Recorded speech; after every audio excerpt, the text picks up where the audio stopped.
Hi guys, if this is your first time watching one of my videos, then I'll just give you a little bit of a background.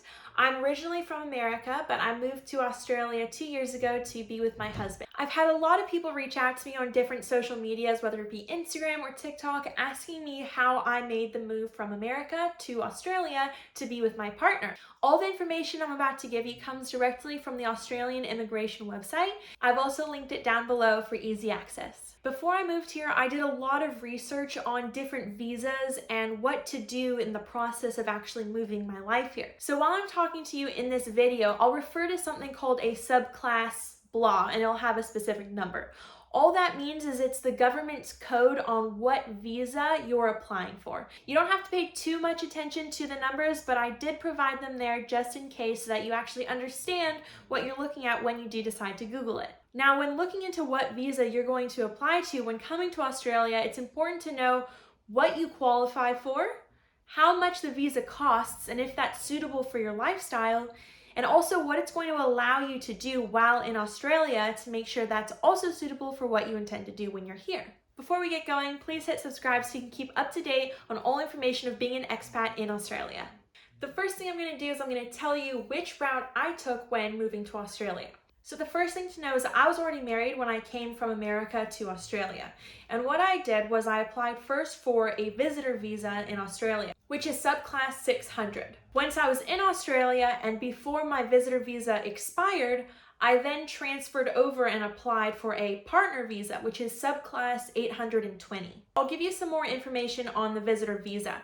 So they usually are valid for about 12 months, but you're only allowed to stay in Australia for 3 months at a time. So you'd end up having to be here for 3 months, go out of the country, and come back. Obviously, if you do that too many times, it's going to look pretty suspicious. This visa is really easy to apply for online and only costs 145 Australian dollars. One thing to know is that if you do come into Australia on a visitor visa, you won't be allowed to work at all, and you need to have enough funds going into it that you can support yourself for the entire duration of your trip. Once I got into Australia on the visitor visa, I instantly started the process of applying for the partner visa, which is subclass 820. Some things to know about this visa is you must be in Australia when you apply for it.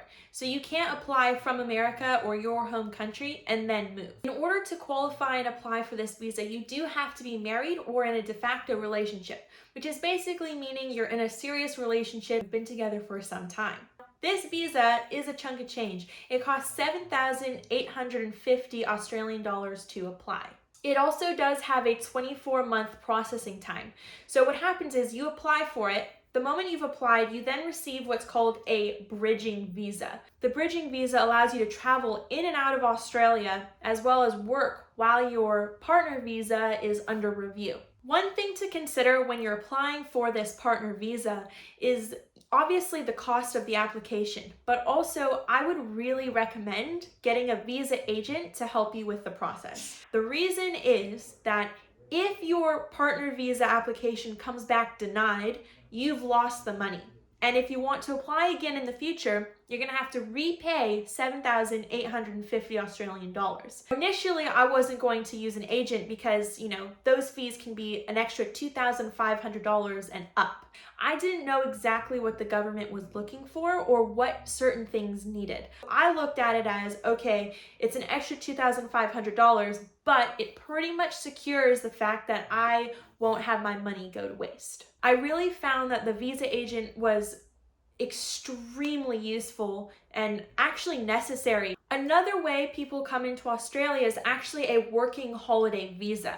This would be the perfect visa for somebody who's single wanting to come over to Australia, or for someone who is in a relationship but they're not quite ready or set up financially to start the partner visa application. This is actually a very cool visa because it only costs $495 to apply for it, and it lasts at least 12 months. If you're getting close to 12 months that are expiring, you can then extend it for another 12 months and even in some cases another 12 months after that.